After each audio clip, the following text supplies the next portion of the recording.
안녕하세요. 저는 리더스TV의 박진희 기자입니다.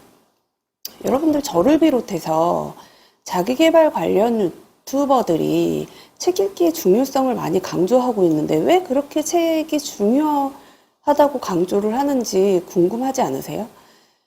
사실 자기계발이나 투자, 처세 관련 책은 결국 해당 분야에 대한 공부법에 관련된 거거든요. 그렇다면 그 공부법으로 어느 정도의 성적을 거뒀는지 언급되어야 할 신빙성이 있잖아요. 제 지난 영상 중에 싸이 때문에 회사 때려치고 10억 매출 내는 사업 시작한 썰이라는 영상에서 제가 사업을 하게 된 과정을 쭉 말씀드린 이유도 이런 신빙성 문제와 일맥상통한다고 생각을 해요. 그 공부법을 주장하는 사람이 자신이 반에서 혹은 전교에서 아니면 전국에서 몇 등을 했는지 말을 해줘야 그 주장에 신빙성이 실리는 건 사실이에요. 그래야 이야기를 듣는 사람들이 그 공부법을 활용할지 말지, 실행을 해볼지 말지를 결정할 수 있기 때문이죠. 제가 오늘은 30대 후반의 대학 교수가 된 남자 이야기를 해보려고 해요. 이 남자는 30대 후반의 대학 교수가 되고 50대 초에 대학에 사표를 냅니다. 파이어족이 된 거죠. 여러분들 파이어족 의미는 다 알고 계시죠? 이른 나이에 은퇴를 하고 여유 있는 삶을 누리는 사람들을 파이어족이라고 합니다. 남자는 교수가 되기 위해서 대학을 졸업하고 대학원을 다니면서 석사, 박사 학위를 취득을 했을 거고요. 교수로 임명된 다음에는 논문을 쓰고 프로젝트를 따내서 연구를 진행했을 거예요. 아마 특별한 일 없이 지냈으면 은퇴 나이까지도 이 일을 반복하면서 살았겠죠. 이런 패턴은 사회생활을 하는 보통의 사람들과 크게 다르지 않은 패턴입니다. 그러나 교수로 임명된 지 몇 년 되지 않은 40대 초에 남자는 경제적으로 잘 살고 싶다는 생각을 하게 돼요. 그러면서 본격적으로 투자 활동을 시작합니다. 투자 활동을 본격적으로 시작하고 2010년대 초 순자산 3억 정도였던 그는 8년가량 흐른 후인 2018년에 자산을 20억 원으로 불리게 돼요. 이것을 다시 2021년에는 50억 원으로 만들죠. 그리고 그 해에 대학 교수를 그만두고 파이어족이 됩니다. 마흔의 변화를 시도하고 그에 따른 긍정적인 결과를 얻어낼 수 있었던 것은 어디에서 비롯되었을까요? 저도 이게 상당히 궁금했거든요. 근데 남자는 그것이 모두 책 덕분이라고 이야기를 해요. 지금까지 다르게 살아보자고 생각하게 된 것도 책 덕분이고, 삶의 방향을 바꾼 것도 책 덕분이고, 투자 방법을 알려준 것도 책이고, 실제 수익을 얻을 수 있었던 것도 책 덕분이라고 이야기를 하더라고요. 지금도 1년에 500권 이상의 책을 읽고 있다는 이 남자는 사실 자기계발서는 읽으면 읽을수록 비슷한 이야기를 하기 때문에 그냥 흥미거리로만 취급을 해왔다고 고백을 하더라고요. 자기계발서 작가들이 스스로 주제를 발굴하기보다는 서로 다른 책을 참고하다 보니까 똑같은 사례가 수두룩하다는 거예요. 이를테면 이런 거죠. 가능하면 숫자로 목표를 세울 것. 목표를 글로 쓰거나 사진으로 만들어서 항상 주위에 둘 것. 목표를 항상 의식하고 상기할 것. 실패해도 노력할 것. 이런 얘기들은 아마 여러분들 자기계발서 몇 권만 읽어봐도 그 안에서 다 이 얘기를 하고 있다는 건 알고 계실 거예요. 이런 메시지들이 자기계발서가 전하는 대표적인 사례인데요. 그 남자는 어느 날 자기계발서를 읽다가 문득 자기계발서가 하라는 대로 한번 해볼까? 라는 생각을 스치듯이 하게 됐다고 해요. 그래서 첫 번째 목표로 벤츠를 정합니다. 근데 사실 신임 대학 교수 월급으로 벤츠를 사는 건 무리라고 판단을 했기 때문에 남자도 사실 생각만 하고 이게 그거를 본인이 실제로 벤츠를 사고 탈 수 있을 것이라고 확신도 없이 그냥 해본 거예요.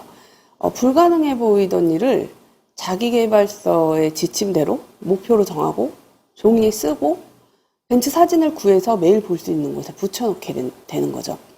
그러면서도 실제 벤츠를 탈 수 있다고 진심으로 생각하진 않았다는 거예요.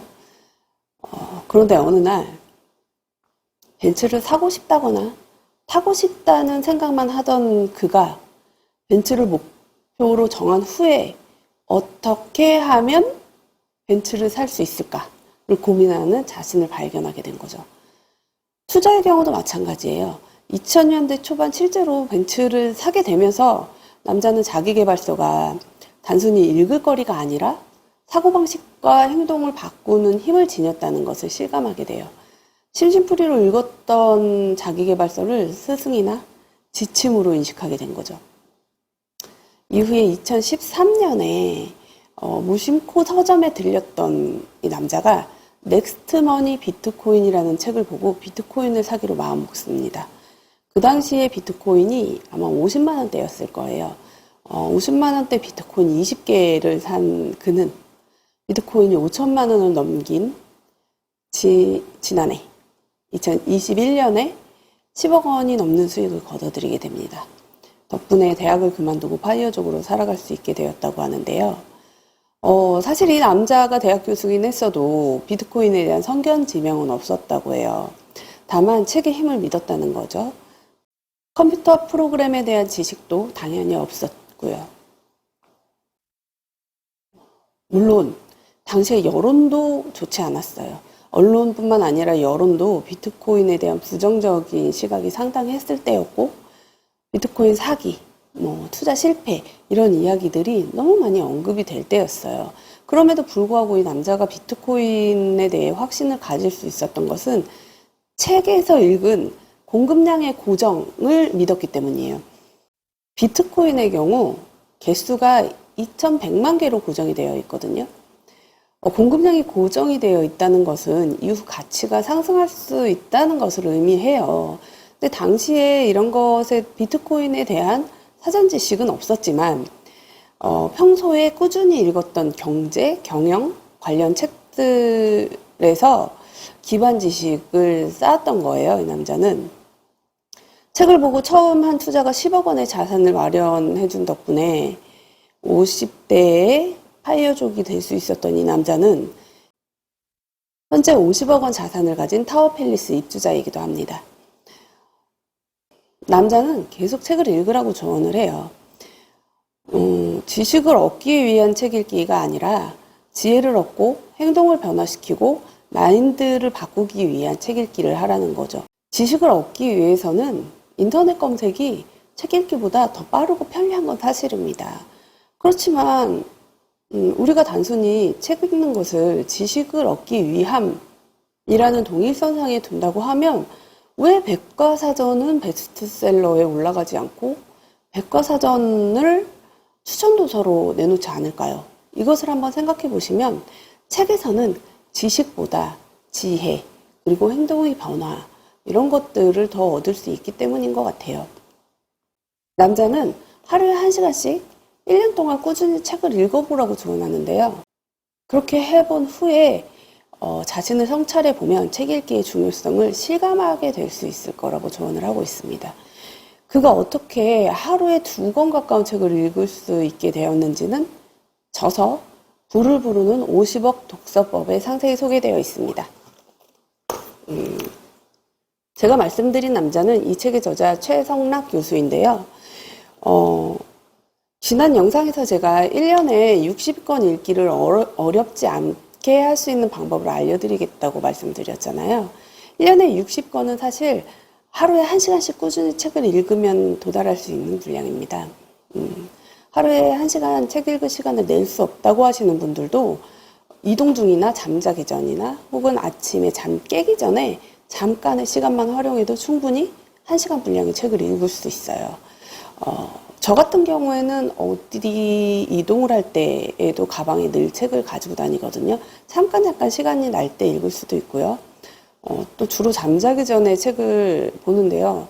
사실 하루 일과를 마치고 집에 들어가서 누우면 아무것도 하기 싫고 그대로 잠들고 싶거든요.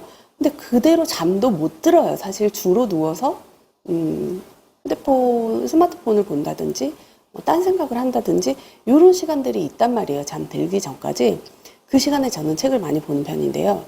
앉아서 읽는 것조차 필요한 날들이 상당히 많기 때문에 누워서 책을 볼 수 있는 독서대를 하나 구입을 했어요.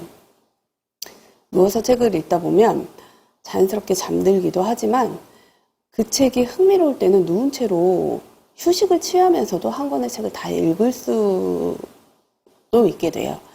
이런 식으로 자신이 가장 편안한 순간이나 편안한 자세로 책을 볼 수 있는 순간을 한번 찾아보세요.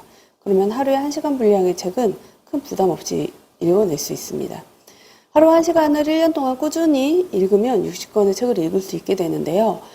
매달 이달에 내가 어떤 책을 읽었는지 체크를 해서 SNS를 통해 타인들에게 보여준다거나 아니면 기록을 통해 자기 자신만 알고 있는 방법도 좋은 방법입니다.